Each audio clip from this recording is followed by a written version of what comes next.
Bien, nous continuons avec nos ordonnances lévitiques. Nous sommes à l'ordonnance 286. Nous allons donc voir certaines ordonnances en lien avec notamment la charité. Nous avons déjà vu les ordonnances en lien avec notamment la bienveillance.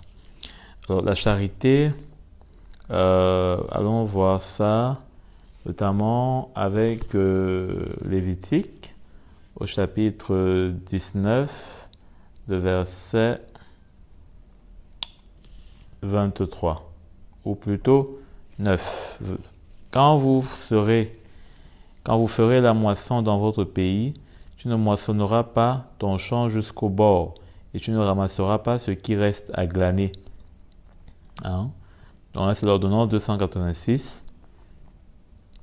Il ne fallait pas, n'est-ce pas, qu'on puisse manger, moissonner, c'est-à-dire recueillir, hein, faire la récolte de ce qu'on avait semé, hein, sur les parties qui sont, il est bien mentionné, au bord de son propre champ. Hein. Et il ne fallait pas glaner, c'est-à-dire que ramasser ce qui pouvait traîner, hein, sur ces parties-là. Donc, cela montre très bien et clairement que c'est en lien avec la charité. Le Seigneur a toujours été le Dieu du plus faible. Hein? Quand on parle aujourd'hui du socialisme, c'est-à-dire que la défense, notamment de tous et surtout de ceux qui sont les plus faibles, les plus démunis, hein, les moins considérables, etc. Le Seigneur est un avant-gardiste. Hein, c'est-à-dire qu'il est le premier qui, eh bien, nous a d'ailleurs inspiré cette façon de voir. Parce qu'aujourd'hui, dans un monde capitaliste, tout est fait pour, n'est-ce pas, investir afin d'avoir en retour du profit. Et tout est fait pour dépenser le moins pour avoir le profit le plus. Donc, avec ce socialisme-là, bien sûr que dans les doctrines du monde, on peut avoir quelques reproches et quelques imperfections, mais du point de vue de l'Évangile, il n'y a rien à redire. C'est parfait, c'est merveilleux. Hein? De pouvoir laisser quelque chose, une petite partie, pour, n'est-ce pas, que quelqu'un puisse ramasser. Et aujourd'hui, combien c'est pas évident. Hein? Je vous prends un exemple simple. C'est vrai que ce n'est pas pour encourager le vol ou les voleurs, mais parfois il m'est arrivé souvent, personnellement, de voir quelqu'un qui peut-être vole quelque chose qui m'appartient, prend quelque chose, disons, pas de droit, et combien dans mon cœur il y a à la fois, bien sûr, une volonté de vouloir me faire violence, ne pas me laisser faire, surtout que c'est sans permission, mais quelque part aussi, je vois que c'est pas grand-chose. Je vois que, par exemple, si quelqu'un, je sais pas moi, si vous avez de l'argent sur vous, prenons comme ça une somme comme, je sais pas moi, 50 000. Bon, si vous voulez, oui, peut-être on peut prendre d'autres devises.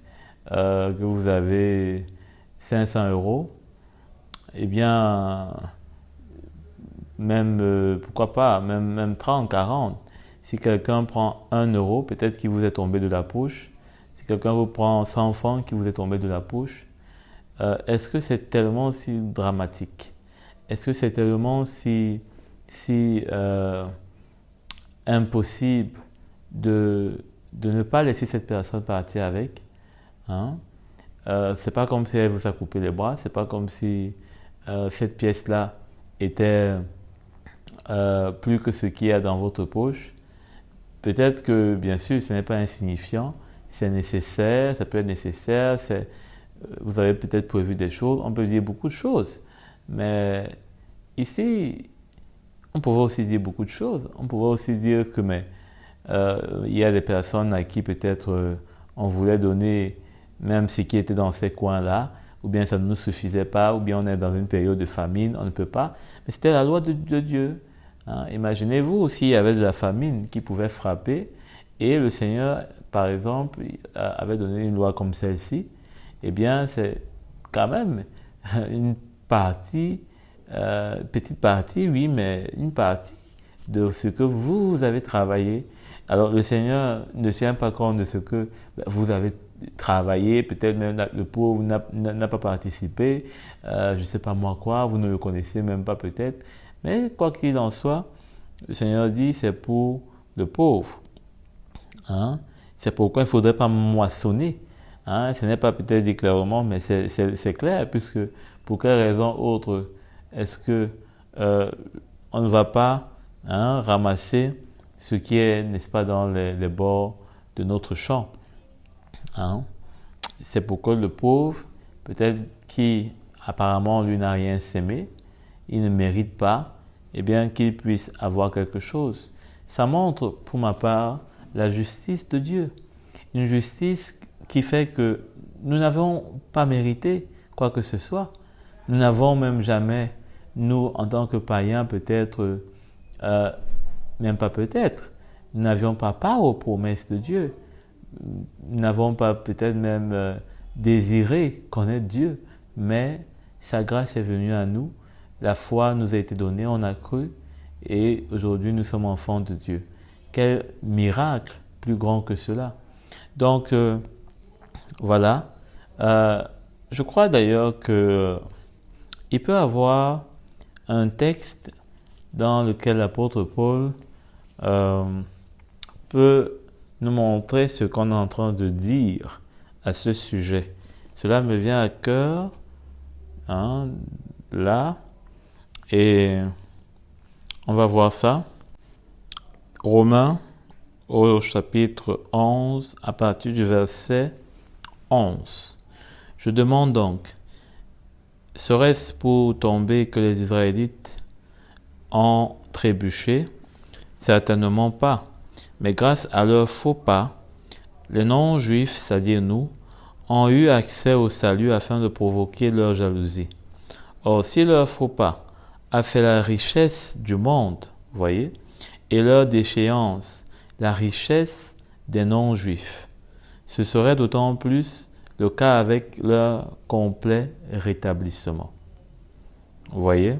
Donc, on peut dire par là que ici, déjà, avec le point de vue par rapport au salut, cette déchéance, ce faux pas, si on peut dire comme ça, nous a servi. Nous a servi. Parce que, il dit plus bas, or, si la première part de pain est sainte, tout le pain l'est aussi. Et si la racine est sainte, les branches le sont aussi. Mais si quelqu'une des branches ont été coupées, si quelques-unes des branches ont été coupées, et si toi, là ça ne nous intéresse plus. Donc ici, il montre comment, au travers de ces branches-là, dans lesquelles, n'est-ce pas, nous avons été greffés sur l'olivier, n'est-ce pas, franc, eh bien, nous ont donné, n'est-ce pas, d'avoir part à la sainteté, au salut avec le Seigneur. Donc, on peut comprendre donc par là que les restes Hein. Les restes qu'il ne fallait pas glaner, c'était pour le pauvre. D'ailleurs, cela est dit au verset 10. Tu ne cueilleras pas non plus les grappes restées dans ta vigne, hein, et tu ne ramasseras pas les grains qui en seront tombés. Hein. Donc, il ne fallait pas glaner les bords de son champ, il ne fallait pas moissonner également les bords de son champ. Il ne fallait pas cueillir des grappes de sa vigne qui sont restées, hein, qui sont donc après avoir, si on était passé, on avait coupé une fois, il ne fallait pas encore repasser pour couper, puisque si on repassait, il n'y aurait plus vraiment rien. Mais quand on coupe, quand on arrache pour une première fois, il peut y avoir quelques-unes qui nous ont échappé. Et là, le pauvre vient profiter.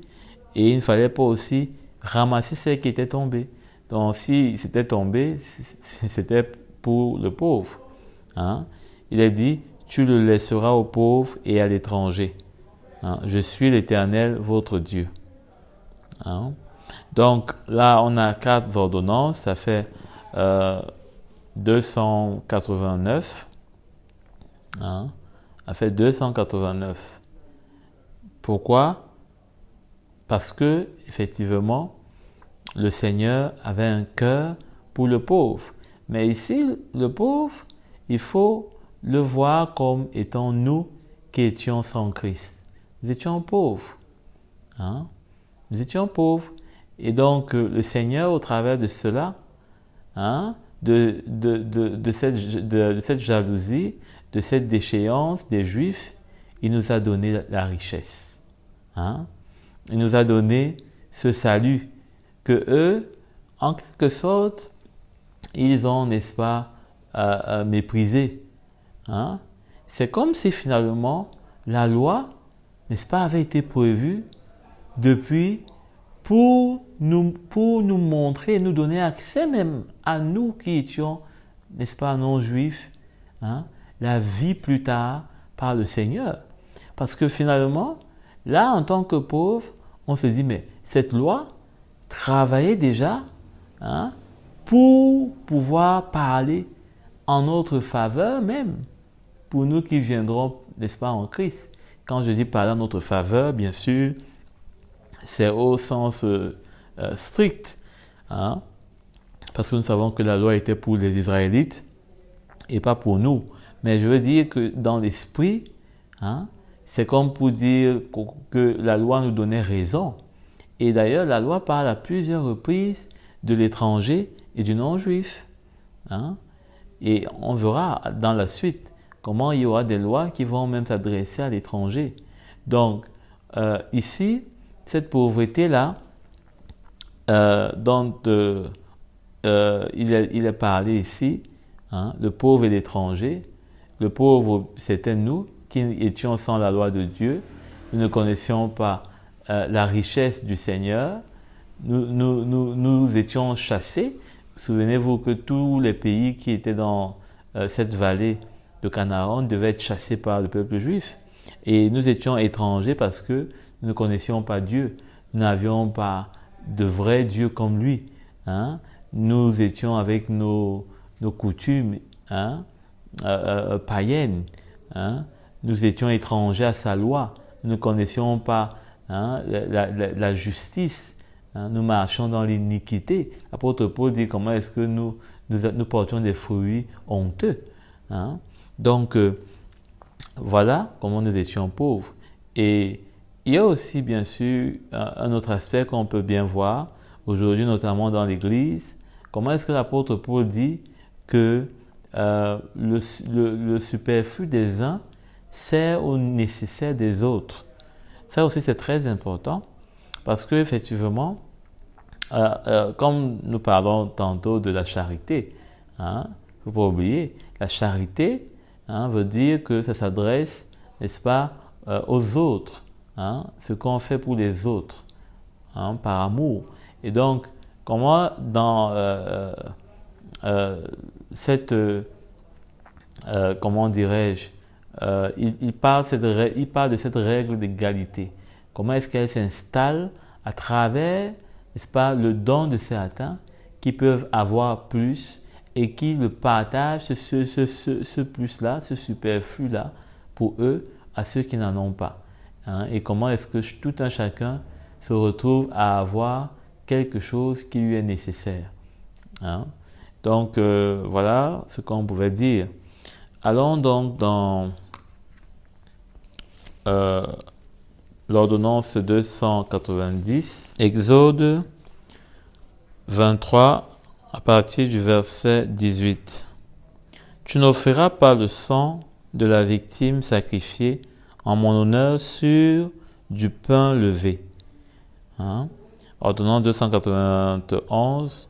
Et on ne gardera pas la graisse pendant la nuit jusqu'au matin. Alors de quoi est-ce que cela parle? Pour l'ordonnance 290, ne pas offrir le sang de la victime sacrifiée en l'honneur de l'Éternel sur le pain levé. Le pain levé, c'est le pain avec le levain. Dans le levain, on a dit qu'il parle de la chair. Alors, la chair qui est jointe avec le sang, hein, donné en sacrifice pour l'Éternel, on sent que ça ne passe pas bien. Hein? Mais de quoi est-ce que cela parle exactement? Quand Jésus dit, n'est-ce pas, notamment, allons dans Matthieu 5 à partir du verset 23. Si donc tu présentes ton offrande à l'Éternel, donc tu apportes un sacrifice, et que là tu te souviens que ton frère a quelque chose contre toi, hein? Verset 24, laisse là ton offrande devant l'Éternel. Donc ne l'offre pas et va d'abord te réconcilier avec ton frère. Puis viens présenter ton offrande. Donc, on a déjà parlé de comment est-ce que le cœur est important. Un cœur pur. Mais ici, c'est pour davantage nous montrer comment est-ce que Jésus a accompli la loi. Toute la loi. Et ce n'est pas seulement dans ce qu'il faisait, mais c'est aussi dans ce qu'il disait, hein, qu'il a accompli la loi. Et c'est extraordinaire. Donc, Jésus là montre comment est-ce que, véritablement, il ne fallait pas offrir le sang de la victime sacrifiée, d'en faire un sacrifice, et de l'associer avec le pain levé, dont la chair. Puisque si on privilégie notre offrande, hein, et qu'on le joint coûte que coûte avec le pain levé, mais notre offrande ne sera pas agréée, puisqu'il ne fallait pas, n'est-ce pas, offrir le sang de la victime sacrifiée, hein, sur le pain levé. Le problème, ce n'est pas d'offrir le sang. On a vu partout comment il fallait offrir. Il fallait offrir du sang de la victime sacrifiée et tout et tout. Mais le problème ici, c'est le pain qui est levé. Donc, il ne faut pas vouloir offrir au Seigneur, hein, à la fois la chair qui nous anime et d'y adjoindre un quelconque sacrifice. Cela est irrecevable, comme diraient des juges. Hein? Et l'ordonnance 291, quant à elle, elle nous parle de quelque chose dont également, je pense bien l'apôtre Paul nous parle. Dans Éphésiens, au chapitre 4, à partir du verset 26, il est dit « Si vous vous mettez en colère, ne péchez point, que le soleil, que le soleil ne se couche pas sur votre colère. » L'apôtre Paul, je le dis encore une fois, vraiment avec beaucoup de joie, parce que c'est vraiment extraordinaire. On ne se rend pas compte à quel point chaque mot, chaque écriture, bien sûr, pas à la lettre, mais dans l'esprit, avait une portée, mais alors gigantesque.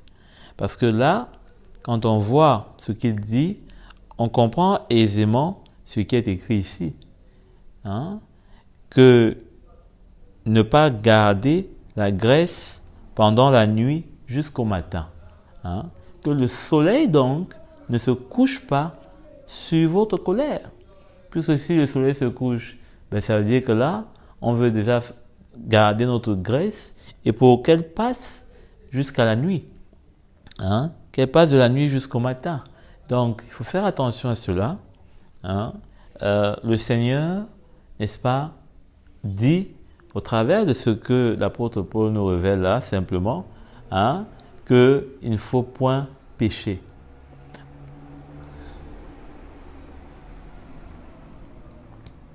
Parce que le péché va saisir l'occasion de s'installer lorsque notre colère va durer. Lorsqu'elle va vouloir rester avec nous. C'est à nous de lui dire, sors. Devons lui dire, sors de ma maison, sors de mon cœur. Parce que si elle passe la nuit avec nous, elle va ouvrir la porte dans la nuit comme un petit enfant qui ne connaît rien et qui va aller, il se lève, il oublie que peut-être on n'ouvre pas la maison dans la nuit et lui il va aller, il ouvre et le bandit va profiter, il va entrer. Donc il faut faire attention, puisque la colère d'ailleurs, l'auteur de la colère n'accomplit pas, l'apôtre Jacques lui-même il dit que la colère n'accomplit pas la justice de Dieu. Parce que la justice de Dieu, n'est-ce pas, est à l'opposé de ce que la colère peut nous montrer, peut nous inciter. Et là, on ne sait pas dans quoi est-ce qu'on peut se retrouver. Parfois, on peut être tellement en colère que ce qu'on va manifester va dépasser ce pourquoi on s'est mis en colère. Et c'est un engrenage qui peut être mortel, parce que si cela arrive, à dire que vous vous fâchez et vous causez des choses plus graves que ce pourquoi vous vous êtes fâché, et imaginez-vous, c'est une chaîne, tout le monde est plus fâché que tout le monde, et combien on n'est pas loin des crimes et toutes sortes de folies. Donc, que le Seigneur nous en préserve. Chacun, ça peut arriver. Moi, cela m'est déjà arrivé. Et de ne pas supporter peut-être une injustice, mais quoi qu'il en soit, il y a toujours la repentance qui est là, l'eau de purification, pour parler comme l'ancienne alliance, afin de pouvoir revenir à des bons sentiments. Et s'il y a des choses à régler, à les régler, afin que l'œuvre de notre colère cesse.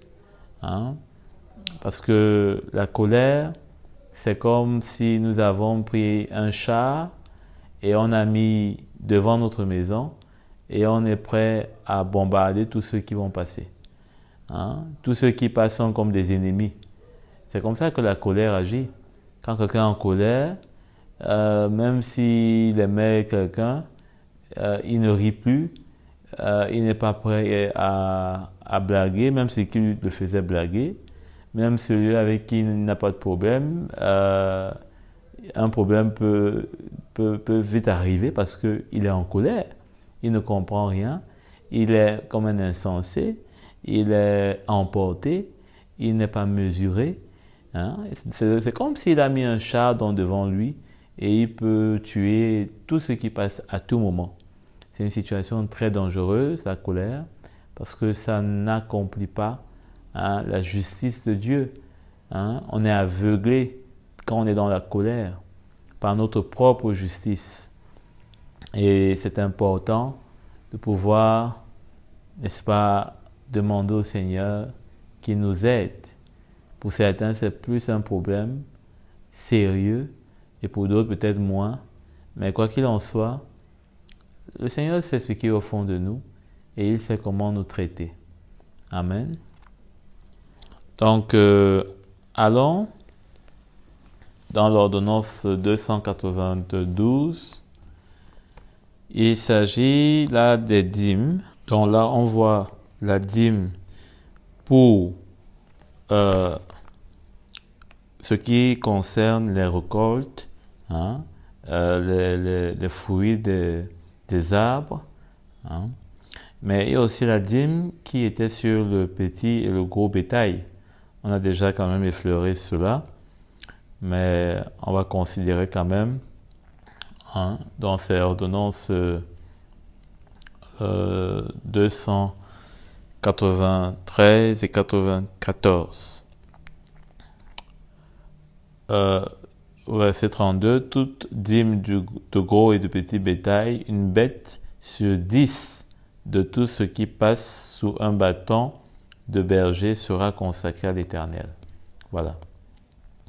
Donc là, c'était simplement la dîme qui était sur les brebis, de gros et de petits bétail.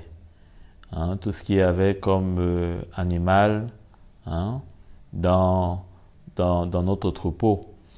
Alors, il est bien précisé, 1 sur 10 de tout ce qui passe sous un bâton de berger sera consacré à l'Éternel.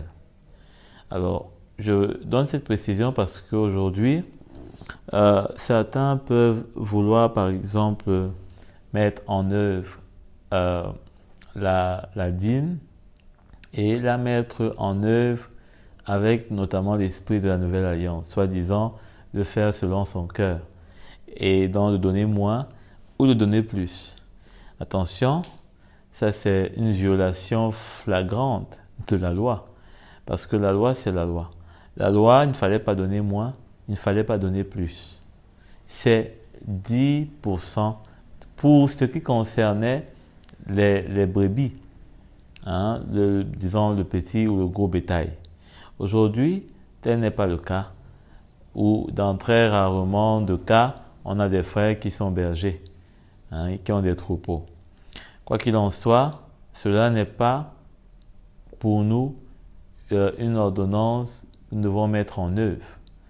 Mais nous allons voir tout de même l'importance de cette ordonnance sur les dîmes. Donc là, ça fait déjà 2 dîmes que nous avons relevées. Allons aussi dans Deutéronome au chapitre 14, à partir du verset 22. Tu prélèveras la dîme de tout ce que produira ta semence, de ce que ton champ rapportera. Donc, c'était la dîme de la récolte, c'était la dîme du champ, hein, tel qu'on a vu dans Lévitique 27. Hein. Et ici, il est dit, notamment la précision est donnée sur, à partir du verset 24. Lorsque l'Éternel ton Dieu t'aura béni, peut-être que le chemin sera-t-il trop long pour que tu puisses transporter ta dîme, parce que tu habiteras loin de l'endroit que l'Éternel ton Dieu aura choisi pour y faire résider son nom. Alors tu échangeras ta dîme contre de l'argent. Donc on pouvait échanger la dîme qui était en nature, hein, parce qu'en ce moment-là, il n'y avait pas vraiment ce qu'on peut appeler aujourd'hui la monnaie. C'était plus les Égyptiens qui connaissaient cela, mais le peuple d'Israël pas encore, hein, bien que étant sortis de l'Égypte. Mais à l'époque, quand même, beaucoup de transactions se faisaient avec une base de troc ou alors d'égale valeur presque. Et ici, bien sûr, on voit donc ce qui est plus important là, c'est la liberté que le Seigneur donne. Parce que finalement, la dîme n'était pas faite, et moi c'est ce que je retiens toujours de ce texte, la dîme n'était pas faite pour écraser quiconque, mais au contraire, pour soulager, hein, pour soulager, n'est-ce pas, chacun, je pourrais dire, dans sa marche avec le Seigneur. Hein.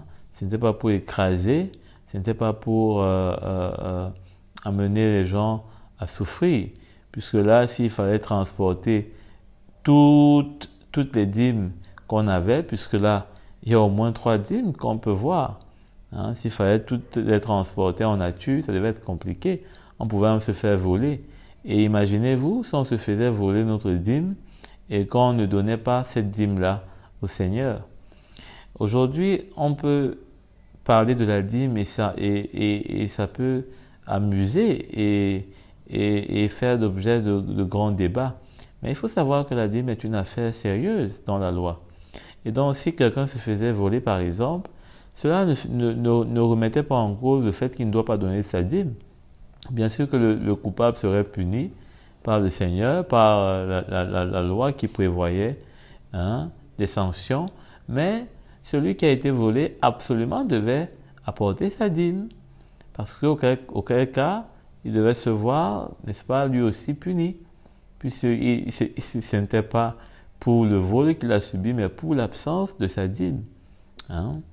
Et donc, aujourd'hui, c'est dommage de voir que certains veulent encore retourner sous ce régime. Hein? Il dit donc, là, tu achèteras avec cet argent tout ce que tu désireras. Bœufs, brebis, vin et liqueurs fortes, tout ce qui te fera plaisir. Tu mangeras devant l'Éternel, ton Dieu, et tu te réjouiras, toi et ta famille. C'est rare de voir que dans la loi, il est parlé de se faire plaisir.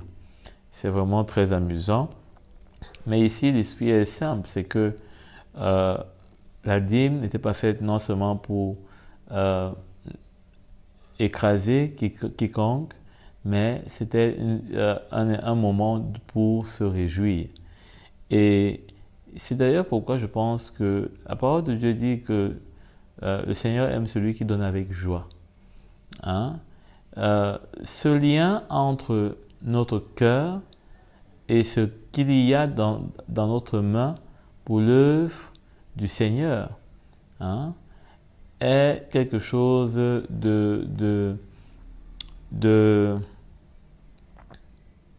d'établi. D'établi en ce sens que il y a de la joie que le Seigneur, n'est-ce pas, veut nous donner et veut voir de nous. Ça ne doit pas être une contrainte, ça doit être plutôt de la joie. On doit se réjouir devant lui et on doit avoir de la réjouissance en nous. Ça ne doit pas être un moment où on est comme amené à l'abattoir. Donc il fallait se réjouir, surtout que celui qui avait cette dîme-là, il avait aussi travaillé. Il devait juste apporter le 10e, mais il devait se réjouir, puisqu'il avait travaillé, et il fallait aussi qu'il soit heureux de son œuvre, de l'œuvre de ses mains. Donc, allons dans le verset 28, il est dit, tous les 3 ans, on n'a pas fini, verset 27, tu ne délaisseras pas le Lévite qui habitera dans ta ville, car il n'a ni part ni héritage avec toi. Il n'a ni part ni héritage avec toi. Donc ici, il fallait également se souvenir du Lévite après avoir donné notre dîme. Et là, n'est-ce pas, on pouvait se réjouir avec le reste et se souvenir du Lévite. Alors, ordonnance 200, je pense bien, 94, donc 95 plutôt. Il est dit, tous les 3 ans, verset 28, tu sortiras toute la dîme des produits que tu auras obtenus durant cette 3e année et tu la déposeras dans la ville. Alors le Lévite, qui n'a ni part ni héritage avec toi, l'étranger, l'orphelin et la veuve qui habiteront dans ta ville viendront et ils mangeront à satiété. Ainsi l'Éternel, ton Dieu, te bénira dans tous les travaux que tu entreprendras de tes mains. Donc on voit comment est-ce qu'il y avait aussi cette dîme-là. de chaque 3 ans, hein, tu sortiras toute la dîme des produits que tu auras obtenus durant cette 3e année. Hein. Donc, tous les 3 ans, tu sortiras toute la dîme. Hein. Toute la dîme, pas les dîmes. C'est pas comme s'il avait amassé des dîmes pendant ces 3 ans. Mais la dîme, donc ça part de quelque chose qui était spécial pour cette 3e année, puisque il y avait, disons, 7 ans, hein, qui se clôturaient par l'année sabbatique, mais les autres années, les 6 années, étaient, n'est-ce pas, à disposition pour travailler, etc. Donc, chaque 3 ans, donc, il fallait donner une dîme des produits qu'on a, n'est-ce pas, obtenus durant, n'est-ce pas, la 3e année. Durant la 3e année. Donc, c'est comme si ces dîmes spéciales-là, on la prélevait dans la 3e année, dans chaque 3 ans, et elle aidait à subvenir, encore une fois de plus, aux besoins des Lévites. Mais cette fois-ci, pas seulement eux, hein, il y avait aussi l'étranger, l'orphelin, la veuve. Hein. Voilà. Donc, le Seigneur veillait à ce qu'il puisse avoir, n'est-ce pas, cette libéralité. Et c'est ça l'esprit qu'il voulait insuffler aux Israélites, la libéralité. On se souvient comment est-ce que l'apôtre Paul en parle largement. Comment est-ce qu'il faut, hein, il faut être généreux. Hein? Et allons voir notamment dans Éphésiens comment l'apôtre Paul dit de travailler, hein, afin de pourvoir aux besoins. Parce que c'est ce qui se passe ici. On peut avoir l'impression que, mais finalement, cette personne-là travaille pour les autres, travaille pour donner aux Lévites, à l'orphelin, à l'étranger, à la veuve. Finalement, il reste avec quoi? Surtout s'il a une famille. Et le Seigneur est fidèle, parce qu'il lui dit, ainsi l'Éternel, ton Dieu, te bénira dans tous les travaux que tu entreprendras de tes mains. Amen. Donc cette fidélité du Seigneur là, nous devons compter sur elle, parce que c'est elle qui nous enrichit, hein, dans tout ce que nous pouvons avoir à faire ou désirons. Hein.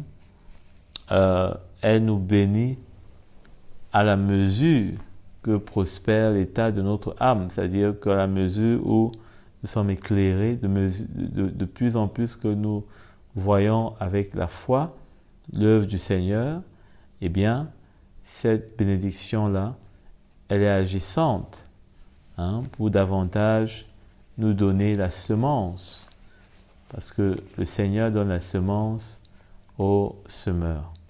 Amen. Alors, ça c'était l'ordonnance donc 294. 295. Alors, un aspect me revient. L'apôtre Paul en parle quand il dit que ce n'est pas pour soumettre quiconque à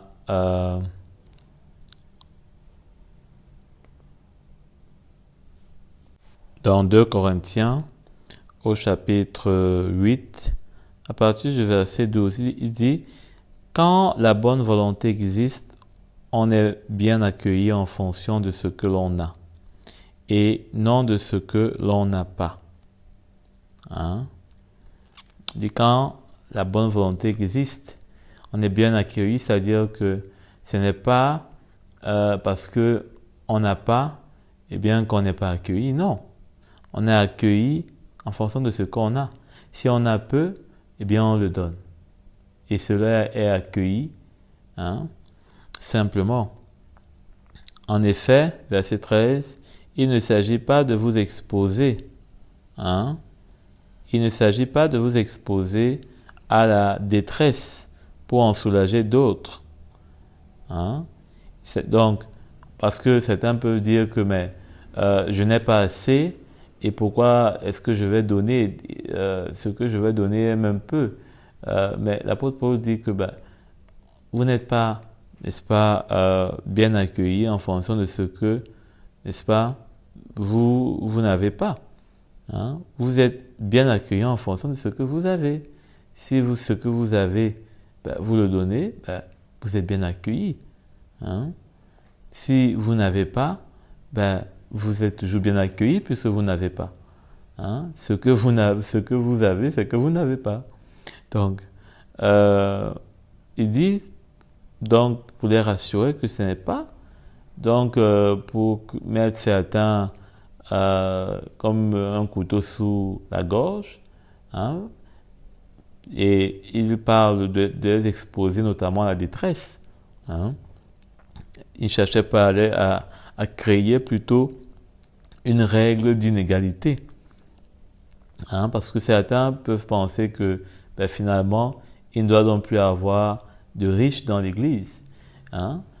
Bien sûr que il ne doit plus avoir de riches en termes peut-être matériels, dans le sens où finalement, si on voit tous bien, il est vrai que si chacun ressent vraiment l'évangile, hein, tel que le Seigneur veut le transmettre dans ces derniers temps notamment, où il y a une grande misère, eh bien, il ne devrait pas avoir de riche parce que le riche se ferait pauvre, comme Jésus s'est fait pauvre pour nous.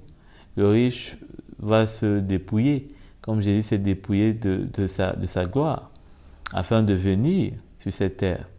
Mais, quoi qu'il en soit, il ne s'agit non plus que le riche perde tout, hein, et que le pauvre, n'est-ce pas, puisse peut-être devenir, je ne sais pas moi, mieux, hein, qu'il ne l'était avant.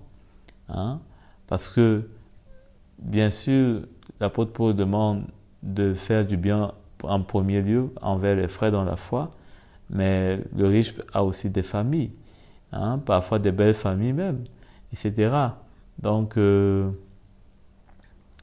riche, vous savez qu'il est très entouré, il est très sollicité.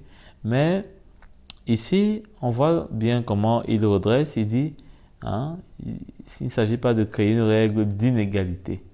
Hein, parce que le riche, hein, peut avoir des choses en plus que peut-être le pauvre n'a pas, que l'autre n'a pas. Hein, mais cela ne veut pas dire que pour autant il y a comme une règle d'inégalité, puisque le riche a quelque chose, a plus. Hein. Si déjà ce qu'il a comme plus, il le donne, hein, pour que le pauvre ne manque pas, qu'il ne soit pas dans la disette, eh bien c'est déjà beaucoup. Hein. Et le Seigneur continue de faire son œuvre. Et nous tous, nous continuons de respecter et de profiter en même temps de l'œuvre aussi du Seigneur dans notre vie. Hein. Mais il est clair que le Seigneur, n'est-ce pas, va parler à tout un chacun dans son cœur. Et ici, c'est pas parce que le riche a peut-être en plus toujours du pauvre qu'il n'y a pas de règle d'égalité. Non. Hein? Il y a une règle d'égalité. Il ne doit non plus avoir de règle d'inégalité. Hein? D'inégalité ou d'égalité dans le sens où le riche, n'est-ce pas, doit absolument, hein, être à la même hauteur que le pauvre, parce que tous deux sont dans la foi et que, comme Paul a dit, bien comme l'Évangile nous montre, ou bien comme... Non. Hein? Ce n'est pas quelque chose qu'on doit créer dans la chair. Hein? On ne doit pas créer la règle d'égalité dans la chair. On ne doit pas créer non plus la règle d'inégalité dans la chair. Non, c'est dans l'esprit que cette règle d'égalité prend, n'est-ce pas, son niveau.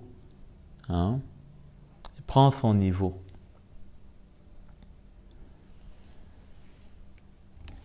Donc, pourquoi je parle de cela? Parce que cela me rappelle ce qu'on vient de lire dans Deutéronome 14. À la fin donc du verset 26, il dit, là, tu achèteras avec cet argent tout ce que tu désireras. Bœufs, brebis, vin, liqueur forte, tout ce qui te fera plaisir. Parce que là, on peut se dire, mais finalement, est-ce que vraiment, s'il achète tout ça, il va pouvoir continuer de donner? Est-ce qu'il donne vraiment finalement toute la dîme comme il faut? Est-ce que peut-être quelque part il ne triche pas? Et d'ailleurs, le Seigneur leur a reproché cela à son peuple à la fin du compte. Mais quoi qu'il en soit, effectivement, cela nous montre que le Seigneur juge à la fin. C'est lui qui juge. Et on ne doit pas mettre nos yeux charnels sur quiconque parce qu'on voit, on se dit non, on laisse chacun libre. Et si le frère dit voiture, il est libre. Mais ce qui est sûr, l'évangile doit être prêché. Et si véritablement son cœur est saisi, il va savoir comment faire avec ce qu'il a. Amen. Donc, voilà. Ordonnance 296.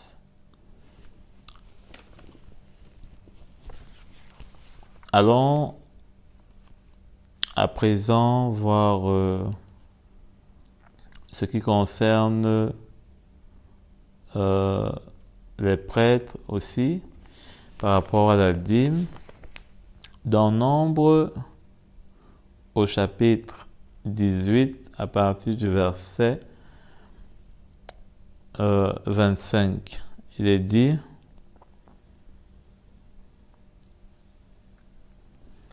L'Éternel dit à Moïse, tu transmettras ces instructions aux Lévites. Lorsque vous recevrez des mains des Israélites la dîme que je vous donne de leur part, comme votre possession, vous prélèverez sur elle une offrande pour l'Éternel, une dîme de la dîme. C'est très clair là, la dîme de la dîme. Pourquoi? Parce que, il fallait aussi que les Lévites eux-mêmes donnent la dîme. Donc, leur dîme était appelée la dîme de la dîme, puisqu'ils recevaient la dîme des Lévites, car eux-mêmes ils ne travaillaient pas. Donc, il fallait qu'ils reçoivent, afin eux aussi de pouvoir donner la dîme. Donc, eux-mêmes, ils étaient sous la loi, puisqu'ils étaient des sacrificateurs de cette loi. Amen. Donc, cela montre qu'on ne peut pas demander, par exemple, aux brebis quelque chose que nous-mêmes on ne fait pas.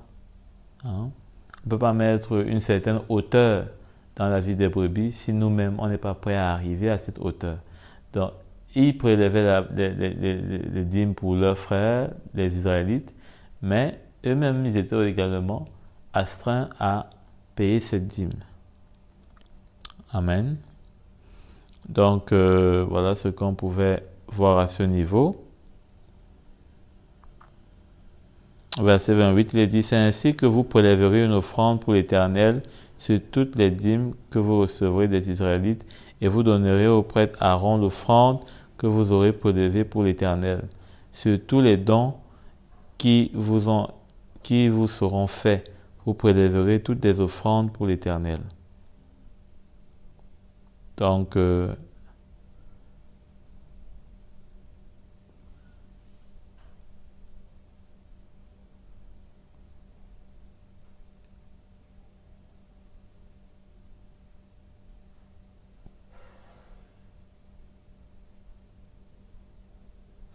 verset 30, il est dit, tu leur diras, quand vous en aurez prélevé le meilleur dans des offrandes, la dîme équivaudra pour les Lévites aux revenus tirés de l'aire de battage et aux revenus tirés de la cuve. Hein? Vous pourrez la manger n'importe où, vous et votre famille, car c'est votre salaire pour le service que vous effectuerez dans la tente de la rencontre. Hein? Vous ne serez chargé pour cela d'aucun péché.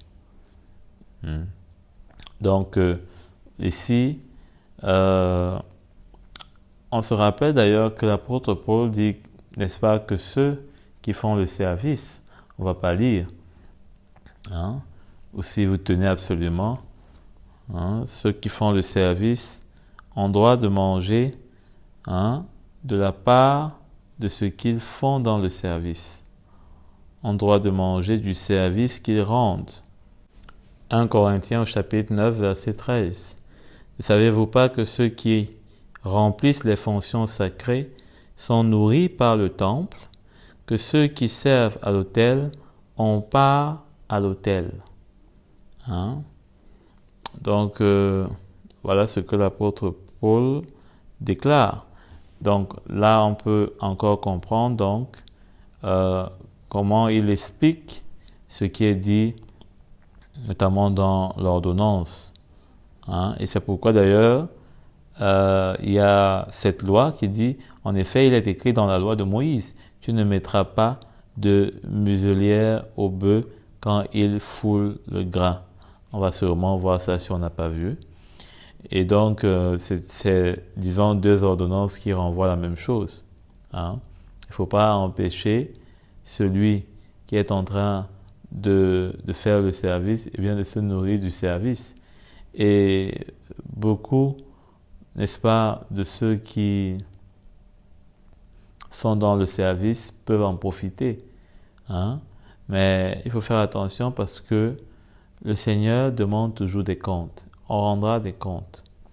Et donc, il ne faut pas profiter d'une ordonnance, hein, pour finalement sortir de l'esprit de l'ordonnance. C'est-à-dire que ne plus simplement être pris en charge par le service qu'on rend, hein, à l'autel, mais maintenant vouloir prendre en otage le service. Hein? C'est-à-dire que finalement on n'est plus pris en charge, mais maintenant on veut prendre en otage le service. C'est-à-dire que faire du service une proie qui nous nourrit. Et c'est ainsi que l'apôtre Paul pouvait dire que beaucoup ont fait de la piété un gain. Hein? Beaucoup ont fait de la piété un gain. Et c'est dangereux. Parce que là, le Seigneur ne peut pas, n'est-ce pas, prendre plaisir. C'est ainsi que dans notamment Ézéchiel, le Seigneur fait une réprimande au berger, et même dans Jérémie, il fait une réprimande au berger, aux pasteurs, hein, qui n'ont pas su prendre soin de ces brebis et qui se sont plutôt servis des brebis. Je crois que j'ai déjà évoqué ça. Alors, ordonnance 297 au chapitre 18 de Nombre, à partir du verset 31, hein, de pouvoir manger de leur revenu. Hein. Ils pouvaient manger de leur revenu n'importe où. Hein. Ce n'était pas obligé qu'ils le mangent au temple, parce qu'après tout, ils étaient aussi des hommes. Hein. Et donc là, il ne s'agissait plus du service. Donc c'est aussi une façon de distinguer le service avec la vie simple qu'on peut avoir. Et là, cela nous ramène aussi à l'humilité. C'est-à-dire qu'il ne faut pas avoir cette façon de faire où finalement on ne sait plus retrouver l'humilité du quotidien, l'humilité naturel, hein, qu'il y a et qu'il doit avoir dans notre vie, hein, et de confondre cela avec le fait que nous sommes appelés à servir le Seigneur et de toujours vouloir joindre et mélanger ces deux aspects. On sert le Seigneur, bien sûr, et quel qu'en soit où on se trouve, nous demeurons ses serviteurs, mais cela ne veut pas dire que finalement on doit s'habiller d'une carapace du serviteur, hein? Au contraire, ceux qui sont autour de nous ont besoin de voir avant tout, hein, aussi un homme qui est comme eux, afin de s'identifier. C'est pourquoi Jésus a pris notre apparence, c'est pourquoi il a pris notre ressemblance humaine, afin de pouvoir s'identifier à nous. La parole de Dieu nous dit qu'il n'y ait pas de tentation auquel il n'a été exposé. Hein? Donc voilà. Ordonnance 297. Il n'y avait donc aucun péché, hein, en faisant, n'est-ce pas, en prenant non seulement le revenu sur les prélèvements qu'ils effectuaient, hein, mais aussi de le manger n'importe où. Il n'y avait aucun, verset 32, vous ne serez chargés pour cela d'aucun péché. En prélevant le meilleur, vous ne profanerez pas les offrandes saintes des Israélites et vous ne mourrez pas. Hein? Donc, en faisant cela, il n'y avait pas de mort qui devait s'en suivre. Il y avait plus que le Seigneur l'avait autorisé. Ordonnance 298. Allons à présent dans Deutéronome 15, au chapitre 7, verset 7 plutôt. Il est écrit: s'il y a chez toi parmi tes frères et dans l'une de tes villes un pauvre dans le pays que l'Éternel ton Dieu te donne, tu n'endurciras pas ton cœur et tu ne fermeras pas ta main devant ton frère pauvre. Donc, ne pas endurcir son cœur et sa main devant son frère pauvre. On voit toujours que cela nous parle de la charité. Hein? Et cela montre bien que le Seigneur, n'est-ce pas, était attaché à ce commandement, tu aimeras ton prochain comme toi-même. Mais dans la Nouvelle Alliance, Jésus vient, il renforce ce commandement et il nous donne un commandement nouveau, qui est meilleur d'ailleurs, d'aimer notre prochain comme il nous a aimés. Donc maintenant la référence, ce n'est plus nous-mêmes, parce que nous, forcément, en aimant notre prochain, nous ne pouvons pas l'aimer comme nous-mêmes. Nous allons toujours vouloir nous aimer plus que lui. Hein? Mais en aimant le Seigneur, en aimant notre prochain comme le Seigneur nous a aimés, cela nous montre la hauteur, la stature de l'amour du Seigneur qui s'est livré pour nous. Donc nous aussi, pour aimer, il faut nous dépouiller et nous livrer. Et là, c'est une toute autre affaire. Hein? Le résultat est différent. Amen. Donc, la preuve en est que dans le monde, on entend souvent dire je l'aime, mais je me préfère. Or, dans l'évangile, il n'y a pas je l'aime, mais je me préfère. Non. Dans l'évangile, il y a simplement je l'aime. Au point où je suis prêt à ne pas me préférer. Hein? Alors, ordonnance 299, la remise de dettes. En passant, la charité aux pauvres est appelée chez les Hébreux la tzedaka. La tzedaka, si je ne prononce pas bien, c'est pas grave. C'était Sedaka. Ka, la cité d'Aka. Et cela nous parle de comment est-ce qu'il y a cette générosité, cette charité envers ceux qui sont démunis. Alors,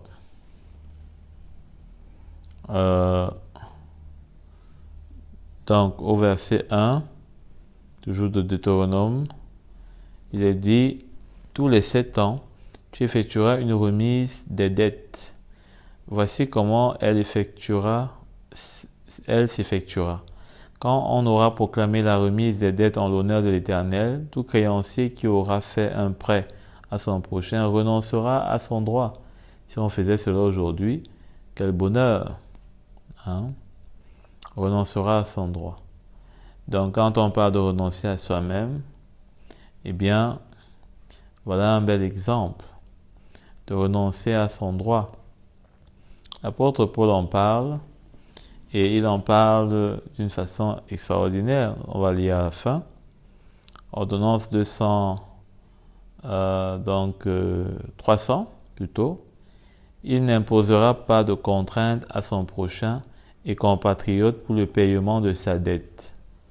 Donc on va pas imposer, comment on appelle ça aujourd'hui, des moratoires. On va pas donner à quelqu'un ou prendre quelque chose qui appartient à quelqu'un, un gage. Non, il n'y aura pas de contrainte. Ça parle de comment cet amour-là qui croit tout. Parce que si, par exemple, un frère nous doit, il nous a pris de l'argent, mais on lui fait confiance, on ne lui donne aucune contrainte, cela montre aussi comment est-ce qu'on a pardonné. Et cela montre de quel amour est-ce que nous sommes dotés. Donc, notre amour nous amène à pardonner au point où le pardon efface même la dette véritable, réelle, qui existait. Alors, ça ne veut pas dire que finalement, il faut laisser partir tous ceux qui vous doivent de l'argent, mais cela montre que ce qui nous anime, ce n'est pas ce qui est matériel, mais c'est le cœur du Seigneur. Et là, c'est une toute autre dimension, surtout quand on est dans le monde, ou encore si on a affaire à des gens qui sont dans la foi et qui peut-être ont des faiblesses, je ne sais pas moi, ou bien des mauvaises conduites en matière financière. Eh bien, voilà comment est-ce que le Seigneur voulait donner ce cœur. Ce cœur qui, vous savez, aujourd'hui, les choses matérielles ont une telle force que cela peut nous donner ou nous amener à avoir des attitudes que peut-être si on nous mettait cela sur une télévision, on serait choqué si ce n'était pas notre visage qui apparaissait.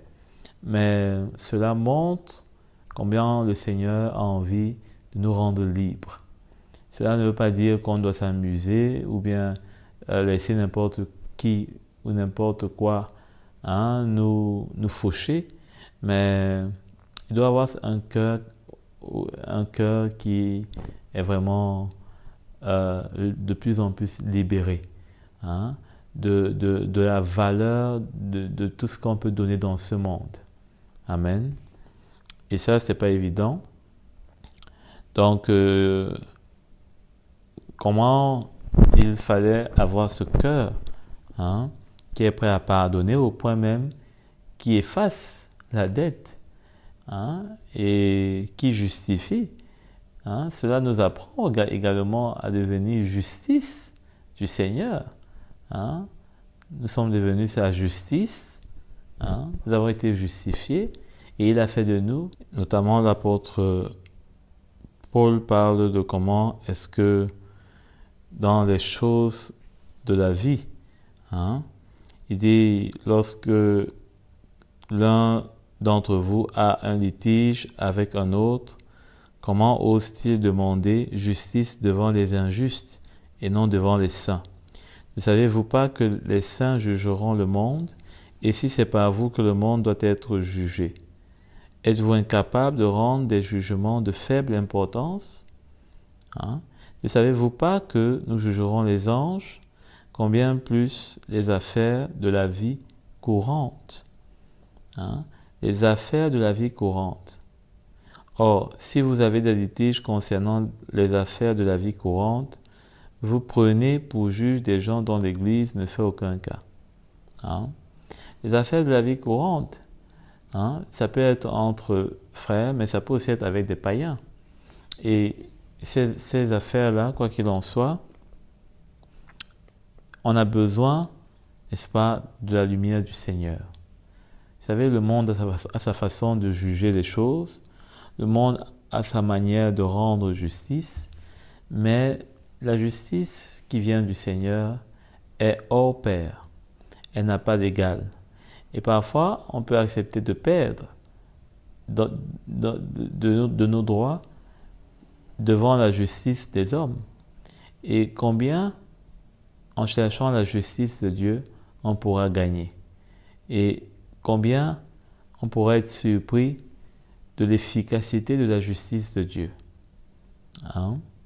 Donc, on n'a pas besoin vraiment de chercher la justice de Dieu, de la justice des hommes, parce que, quoi qu'il en soit, ce qui est à notre niveau, à notre portée, on doit le faire. Mais, à un certain stade, nous devons apprendre à lâcher la justice des hommes et à chercher la justice de Dieu. Parce que la justice de Dieu va non seulement nous amener dans le repos, mais en plus, elle va nous donner un témoignage de ce que nous ne sommes pas du monde et pour cause et pour raison, nous ne demandons pas sa justice. Parce que comment on peut dire qu'on est dans le monde et on cherche la justice du monde?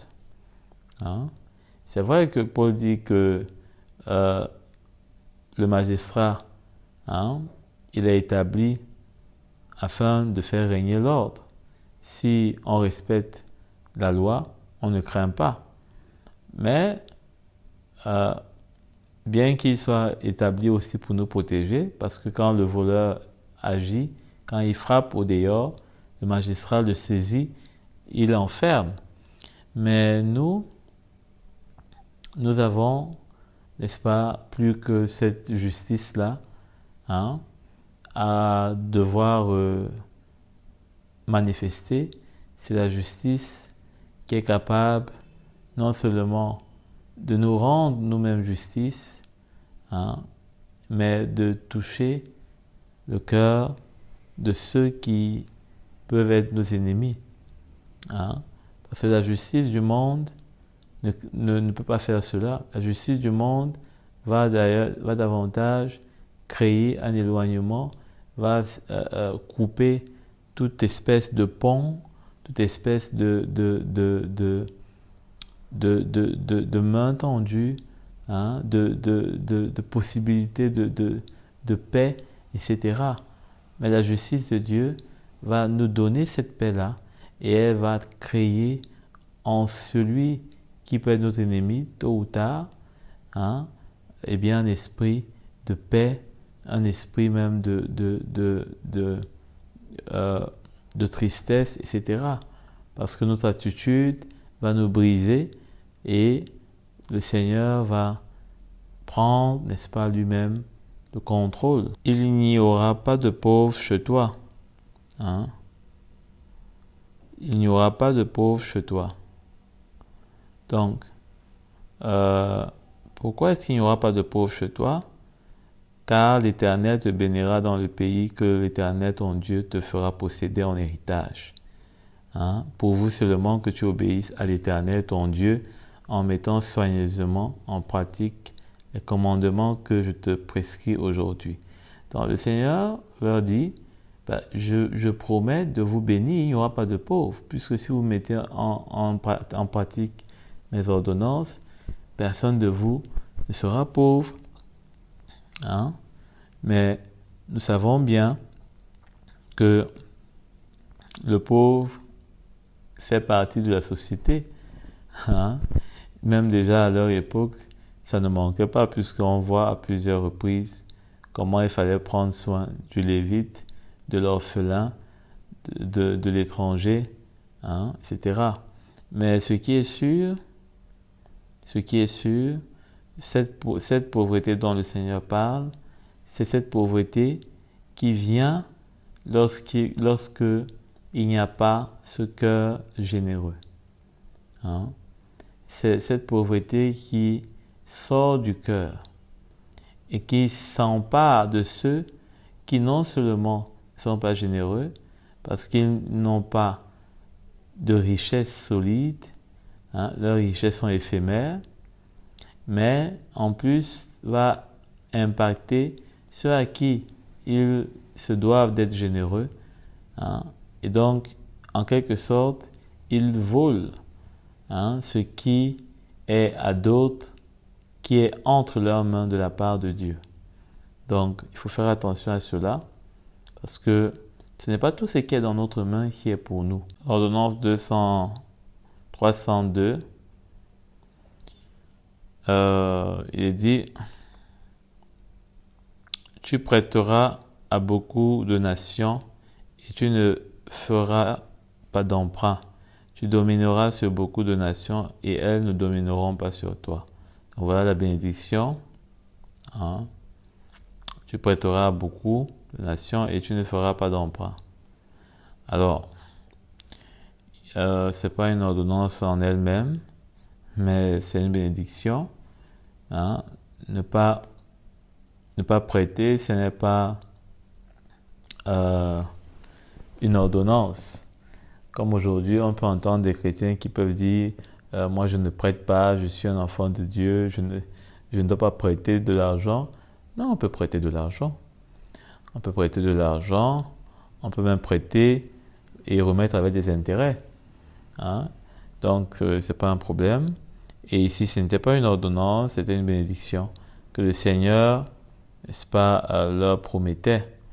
Hein? Et quand on voit comment le Seigneur, n'est-ce pas, fait de telles promesses, on se rend bien compte que pour le Seigneur, n'est-ce pas, ce n'étaient pas les promesses qui étaient tellement importantes pour lui, mais c'était la mise en pratique de ses commandements. Et aujourd'hui, c'est l'inverse. Beaucoup de personnes, au lieu de mettre en pratique la parole du Seigneur, cherchent les promesses du Seigneur. Les promesses suivaient les commandements qui étaient donnés pour mettre en pratique. Donc, il ne faut pas chercher la bénédiction, il faut chercher l'obéissance au commandement qui va faire suivre la bénédiction d'une façon, je ne dirais pas automatique, parce que le Seigneur n'est pas un Dieu sur automatisme, mais il est fidèle. Amen. Donc, ordonnance 302, ne pas utiliser son compatriote comme esclave. Hein? Il ne fallait pas utiliser son compatriote comme esclave. Deutéronome au chapitre 15, verset 3.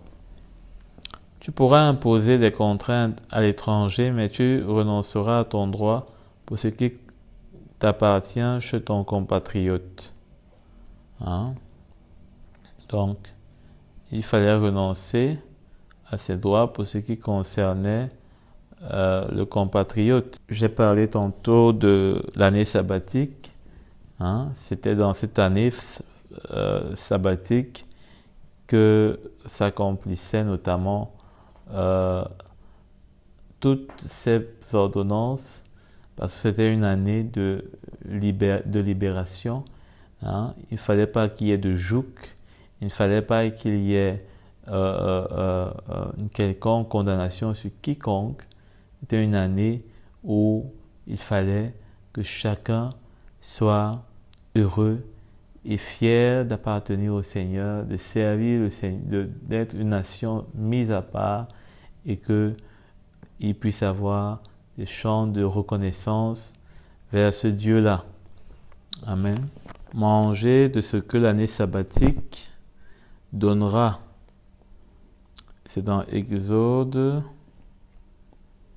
au chapitre 23, à partir du verset 10. Pendant 6 ans, tu ensemenceras la terre et tu en récolteras le produit. Mais la 7e année, tu lui donneras du répit et tu la laisseras en repos. Hein? Donc, le Seigneur connaissait déjà les techniques de jachère. Hein? Laisser le sol en repos, ne pas trop l'abîmer, trop l'utiliser, le laisser se régénérer, se ressourcer, hein? Pour ne pas avoir à utiliser des engrais. Hein? Le Seigneur était donc un spécialiste du bio. Amen. Donc, voilà comment est-ce que le Seigneur prévoyait et planifiait toutes choses. Combien, si on rentre à la parole du Seigneur, bien aimé, il y a beaucoup de problèmes qu'on va résoudre. Il y a beaucoup de solutions qu'on va trouver. Hein? L'homme est en souffrance à cause de son cœur rebelle contre son Dieu. Hein? Donc, il est dit, les pauvres de ton peuple en jouiront et les bêtes des champs mangeront ce qui restera. Ça, c'est ce qui devait se faire pendant 6 ans. Ensemencer la terre et récolter le produit. La 7e année, donner le répit et laisser la terre en repos. Tu feras de même pour la vigne et pour les oliviers. Bon, ça fait partie toujours de l'ordonnance en haut là. Pendant 6 jours, tu feras ton travail, mais le 7e jour, tu te reposeras, afin que ton bœuf et ton âne aient du repos, afin que le fils de ton esclave et l'étranger reprennent leur souffle. Hein, ordonnance de 304. Donc, 305 plutôt. Donc là, on voit et on comprend très bien le cœur du Seigneur, l'esclave qui a droit au repos, hein, ceux qui travaillent, qui ont aussi droit au repos, hein, les employés. Il ne faut pas utiliser les gens comme des instruments sans repos. Hein. Le Seigneur a vraiment créé l'homme. Il connaît ses limites.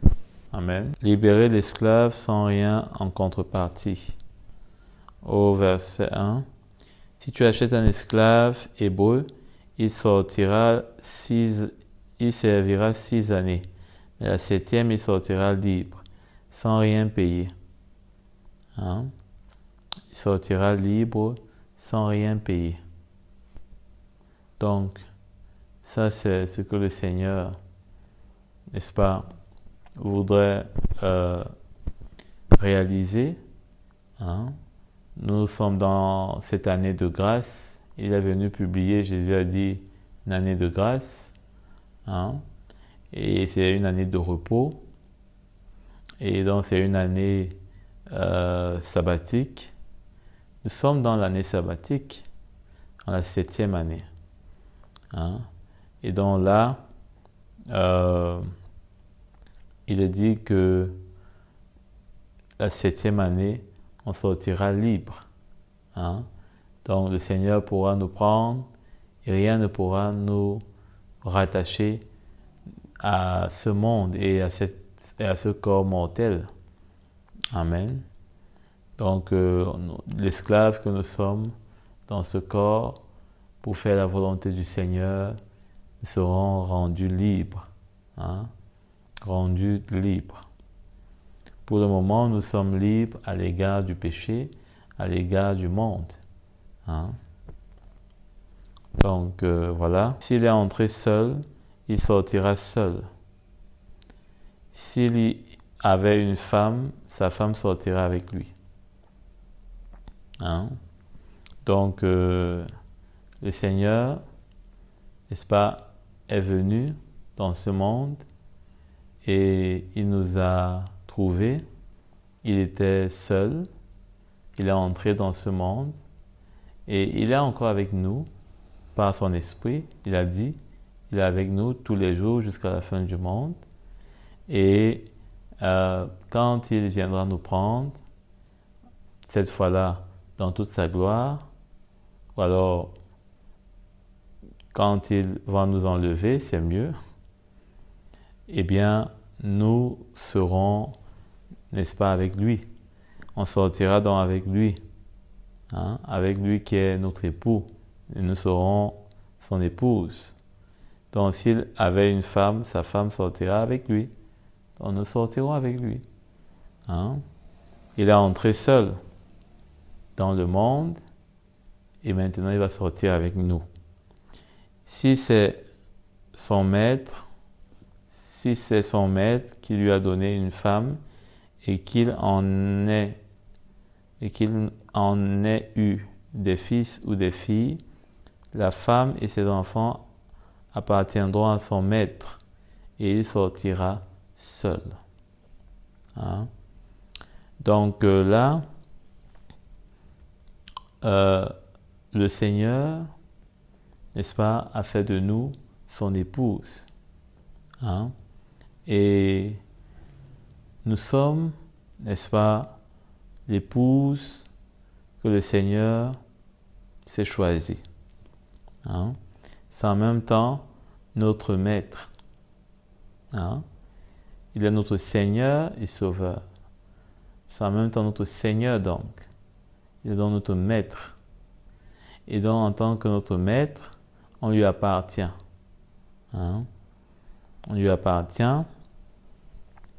Donc c'est pourquoi il dit si son maître, hein, qui lui ait donné une femme, si c'est son maître qui lui ait donné une femme et qu'il en ait eu des fils ou des filles, la femme et ses enfants appartiendront à son maître et il sortira seul.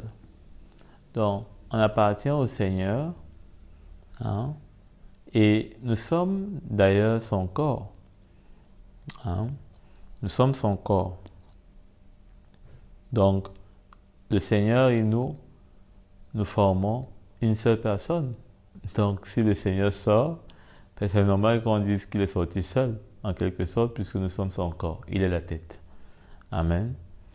Donc, supposons que l'esclave dise « J'aime mon maître. Hein? Ma femme et mes enfants, je ne peux pas sortir libre. Hein? » Alors son maître lui conduira devant Dieu, le fera approcher de la porte ou de son montant et lui percera l'oreille avec le ponçon. Ainsi l'esclave sera pour toujours à son maître. Hein? Donc, nous sommes esclaves du Seigneur, n'oublions pas, nous sommes esclaves, nous avons vu ça.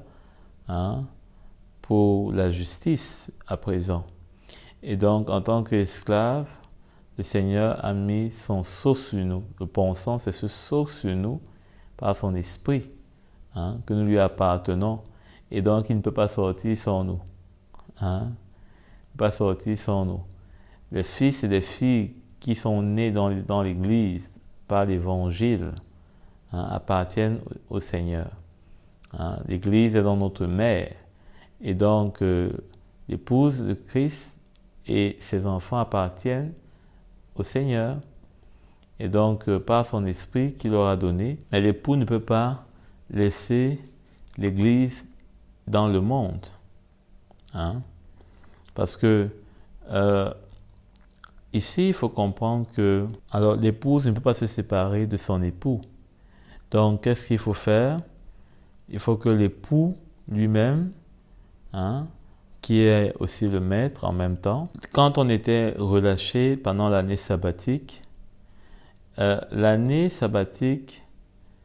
nous rendait libres, nous rendait notre liberté.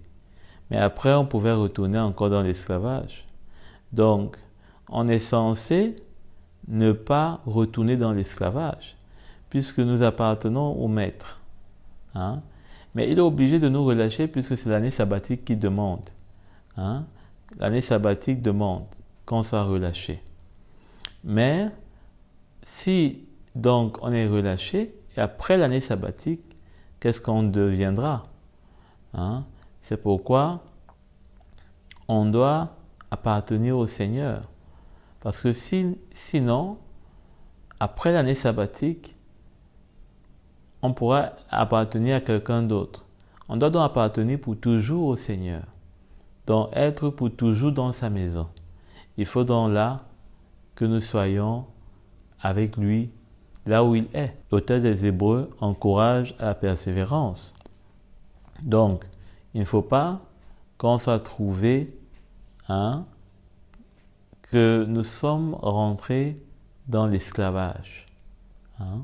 Après l'année sabbatique, après que l'année sabbatique soit passée. Il ne faut pas qu'on retourne dans l'esclavage, mais il faut qu'on demeure dans la maison du Maître et que, n'est-ce pas, nous appartenons donc pour toujours à sa maison. Alors, de quoi est-ce que parle ce texte? Il parle de quelque chose qui est très intéressant. Il est dit que, à partir du verset 1, si tu achètes un esclave hébreu, il servira 6 années, mais la 7e, il sortira libre, sans rien payer. La 7e année, on sortira libre, sans rien payer. Alors, pourquoi sans rien payer? Sans rien payer, parce que nous avons été rachetés par le Seigneur. C'est lui qui a tout payé. Il a tout payé et nous avons simplement reçu son salut par grâce. Par grâce. Donc, on pourra le servir, n'est-ce pas? Donc là, il est dans la 7e année, on est libre. On est libre la 7e année, pourquoi? Parce que Jésus il dit qu'il est venu proclamer une année de grâce. Déjà à partir d'Ésaïe, allons voir un peu, très rapidement, Ésaïe chapitre 61, verset 2. L'Esprit du Seigneur, de l'Éternel, est sur moi parce que l'Éternel m'a consacré par onction pour annoncer de bonnes nouvelles aux pauvres. Il m'a envoyé pour guérir ceux qui ont le cœur brisé, pour proclamer aux déportés la liberté, et aux prisonniers la délivrance, pour proclamer une année de grâce de l'Éternel et un jour de vengeance de notre Dieu, pour consoler tous ceux qui sont dans le deuil, pour donner aux habitants de Sion en deuil une belle parure au lieu de la cendre, une huile de joie au lieu du deuil, un costume de louange au lieu d'un esprit abattu. Amen. Donc, voilà ce que le Seigneur déclare par le prophète Ésaïe. Et on va aussi voir à présent dans Luc comment est-ce que cela est confirmé. Au chapitre 4, verset 19, il est dit: l'Esprit du Seigneur est sur moi parce que c'est Jésus donc qui rappelle cette écriture-là, étant à Nazareth, dans une synagogue, un jour du sabbat. Donc Jésus a proclamé dans cette année de grâce, donc de délivrance, donc cette année sabbatique. Donc nous sommes dans l'année sabbatique. Alors qu'est-ce que cela inclut donc pour nous? Cela inclut pour nous que, n'est-ce pas, le Seigneur nous a achetés comme esclaves, puisque nous avons vu que nous sommes maintenant esclaves de la justice. dans Romains. Alors, il servira 6 années, mais la septième, il sortira libre, sans rien payer. Hein. Donc, nous sommes pendant cette année sabbatique. Et nous sommes libres de quitter le Seigneur, de repartir dans le monde, etc., de faire ce que nous voulons. C'est d'ailleurs pourquoi la liberté, elle est installée dans la nouvelle alliance. Hein, comme, disons comme ça, euh, euh, euh, un désir de la part du Seigneur. Parce que il veille sur ses commandements. Hein. En tant qu'année sabbatique, il nous doit la liberté.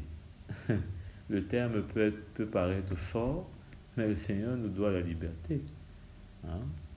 Alors, ceci étant, hein, euh, s'il est entré seul, au verset 3, il sortira seul. Il sortira seul, c'est-à-dire que le Seigneur est venu, n'est-ce pas, dans ce monde, il est venu seul.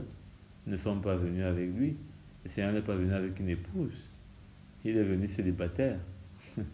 Il est le premier célibataire de cette nouvelle alliance. Amen. Alors, s'il y avait une femme, sa femme sortira avec lui. Alors, Jésus est en même temps avec nous. Nous savons que Jésus a dit qu'il sera avec nous jusqu'à la fin du monde. Son esprit est avec nous. Alors, il est venu seul. Il ne peut pas sortir seul, puisqu'il est avec nous. Il a trouvé une femme qui est l'Église. Hein? Donc, il sortira avec elle. Alors, verset 4. Si c'est son maître qui lui a donné une femme et qu'il en ait eu des fils ou des filles, la femme et ses enfants appartiendront à son maître et il sortira seul. Alors, est-ce que Jésus peut sortir seul? Non. S'il a eu une femme, c'est pour sortir avec sa femme, hein, et ses enfants. Il ne peut pas laisser ses enfants et sa femme à son maître. Hein. Or, pourquoi est-ce qu'il est dit que sa femme doit rester? Hein. Sa femme doit rester parce que c'est son maître qui lui a donné une femme. Hein. C'est son maître qui lui a donné une femme. Alors, Jésus est en même temps, hein, eh bien, le maître. Hein, parce qu'il est notre Seigneur et pas seulement notre Sauveur, il est notre Seigneur. Donc c'est aussi un maître pour nous. Ça peut en dire que nous sommes devenus esclaves, hein, de la justice qu'il est venu, n'est-ce pas, instaurer. Et c'est lui qui nous a envoyé le Saint-Esprit. Hein. Donc, il nous a envoyé le Saint-Esprit et en obéissant au Saint-Esprit, pour l'apôtre Paul dit qu'on est esclave de celui à qui on obéit. Hein. Donc, nous lui appartenons. En d'autres termes, nous lui appartenons. Et nos fils et nos filles lui appartiennent. Parce que nos fils et nos filles sont ses enfants. Hein, sont ses enfants. Hein, en tant qu'époux. Hein, et en tant que nous, l'Église qui lui appartiennent, hein, eh bien, nos enfants également lui appartiennent. Alors, jusqu'ici, on se comprend. Verset 5. Supposons que l'esclave dise, j'aime mon maître, ma femme et mes enfants. Je ne veux pas sortir libre. Hein? Il ne veut pas sortir libre. Alors c'est comme s'il n'a pas de choix. Soit il laisse sa femme et ses enfants, soit il sort libre. Mais il dit, il ne veut pas sortir libre. Et il ne veut pas sortir libre, pas seulement à cause de sa femme et ses enfants, mais à cause aussi de son maître, qu'il aime. Donc, dans cette année sabbatique, nous sommes libres de faire ce que nous voulons avec notre liberté, parce que nous aimons le Seigneur, parce que nous voulons continuer à le servir, il nous traite bien, nous choisissons de lui rester fidèles. Nous choisissons de lui demeurer comme esclave de la justice qu'il nous a manifestée. Et donc, c'est pourquoi aujourd'hui, nous sommes esclaves, mais nous sommes des esclaves qui sont heureux. Nous sommes des esclaves qui aimons notre maître. Hein? Et donc nous avons choisi, et nous continuons chaque jour de choisir, de lui rester fidèle, et de le servir, toujours comme esclave. Alors, qu'est-ce qui va s'en suivre? Il va s'en suivre que finalement, nous sommes une famille fidèle. En tant qu'épouse, avec des enfants qui sont nés dans l'évangile, par l'esprit de l'évangile, par la parole de l'évangile, eh bien, tout s'est bien passé. Hein? Une bonne famille s'est composée. Finalement, il faut donc que cela puisse être éternel, que cela ne puisse pas changer et que cela soit établi pour toujours. Donc, on va donc procéder à l'acte officiel qui va nous rendre pour toujours, n'est-ce pas, propriété du Seigneur. Hein? Alors son maître le conduira devant Dieu, le fera approcher de la porte ou de son montant et lui percera l'oreille avec le ponçon. De quoi est-ce qu'il est question? Ainsi l'esclave sera pour toujours à son maître. Donc ici ça nous parle de cette alliance que le Seigneur va nous mettre, hein, par laquelle nous lui appartiendrons pour toujours. Amen. Cette alliance-là qui sera, n'est-ce pas, disons, plus une couronne, hein, une couronne. Allons d'ailleurs voir ce que la parole de Dieu peut nous dire à ce sujet. Donc cela parle de comment est-ce que on était marqué, hein, on était comme maintenant ajouté, hein, à la famille de Dieu, hein, et comment est-ce qu'on est maintenant, on a renoncé à notre droit, hein, on a renoncé à notre droit, on a renoncé à faire chemin retour, hein. Donc c'est un chemin, c'est un acte qui est décidé, qui est affirmé, hein. On n'est plus prêt à rentrer en arrière. Donc pour cela d'ailleurs l'auteur des Hébreux est intéressant. Il dit que dans Hébreux au chapitre 10, nous ne sommes pas de ceux qui se retirent pour se perdre, mais de ceux qui ont la foi pour sauver leurs âmes. Hein? Donc là, ça parle de détermination. Là, ça parle de ceux qui maintenant, hein, veulent garder la foi, veulent continuer à persévérer, comme toujours l'auteur parle de cette persévérance-là. Il dit qu'ils ont besoin de persévérance. Hein? Les Hébreux avaient besoin de persévérance.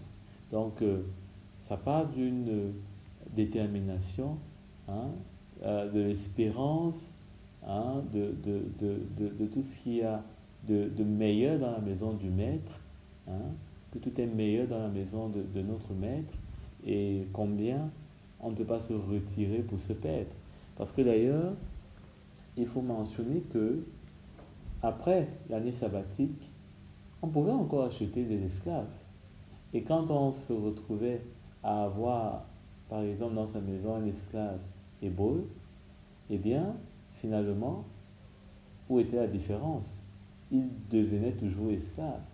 Il pouvait même être esclave, je ne sais pas moi, ailleurs, et peut-être se perdre, et peut-être se retrouver dans la maison d'un étranger, etc. Hein? Donc, ce n'était pas une sécurité pour lui, c'était un danger.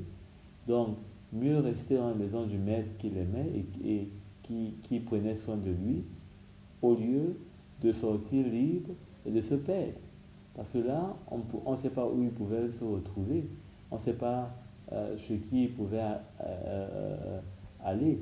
Hein. Peut-être être à nouveau acheté et peut-être vendu comme Joseph pour être amené je ne sais pas où. Donc, c'était une bonne sécurisation. Hein. C'est comme si on avait sécurisé ça et finalement, il était maintenant, euh, comme Jésus dit, Jean de la maison, euh, euh, euh, euh, Jean du dedans et non du dehors. Hein. Donc, voilà ce qu'on pouvait dire par rapport à ça. Lévitique 25 à partir du verset 10. Il est dit, vous ferez de cette 50e année une année sainte. Vous proclamerez la liberté dans le pays pour tous les habitants. Hein? Il faudrait proclamer la liberté pour tous les habitants et c'est ce que Jésus a fait. A proclamé la liberté pour tous les habitants. Hein? Pour tous ceux qui avaient la foi pour croire en lui. Hein? Faut bien préciser, parce que ceux qui n'ont pas la foi, ben, ils n'expérimentent pas cette année de liberté, ils sont toujours enchaînés. Mais quand on a la foi, et c'est à ça que va servir la foi, c'est de nous faire entrer dans cette liberté, hein, nous délivrer. Pourquoi il est dit qu'on a été arraché, hein, des ténèbres pour la lumière. Amen. Donc, fallait donc proclamer la liberté. Chacun de vous retournera dans sa propriété, hein, et dans son clan. Amen. Chacun de vous retournera dans sa propriété et dans son clan. La 50e année sera pour vous le jubilé. Vous ne sèmerez pas et vous ne moissonnerez pas ce que les champs produiront. Vous ne sèmerez pas et vous ne moissonnerez pas ce que les champs produiront d'eux-mêmes. Et vous ne vendangerez pas la vigne non taillée. Hein? Donc, c'est le jubilé, vous le considérerez comme ça. Exode 16, 23. Il est dit, celui-ci leur dit, c'est ce que l'Éternel a ordonné. Demain est le jour du repos, le sabbat, consacré à l'Éternel. Faites cuire ce que vous avez à faire cuire, faites bouillir ce que vous avez à faire bouillir et mettez en réserve jusqu'au matin tout ce qui restera. Donc, il fallait préparer le jour du sabbat parce que le jour du sabbat, on ne devait rien faire, c'est le repos. Mais cela nous parle aussi de comment c'est maintenant que nous devons préparer également notre rencontre avec le Seigneur. Hein, parce que c'est vrai que nous sommes dans le repos, mais nous ne sommes pas dans un repos physique, nous sommes dans un repos spirituel dans lequel nous devons travailler. Parce que dans ce repos-là, il faut faire attention. Ça ne veut pas dire que la foi, elle n'a rien à faire, non. Il y a des œuvres préparées d'avance que nous devons, disons, accomplir. Hein, je voulais dire réchauffer, hein, comme une nourriture qui était gardée dans de frais. Mais il y a vraiment un travail à faire alors que nous sommes encore sur cette terre, dans ce corps, et nous ne devons pas attendre le jour J, hein, de la rencontre avec le Seigneur pour aller chercher de l'huile comme les vierges folles. Préparons notre jour.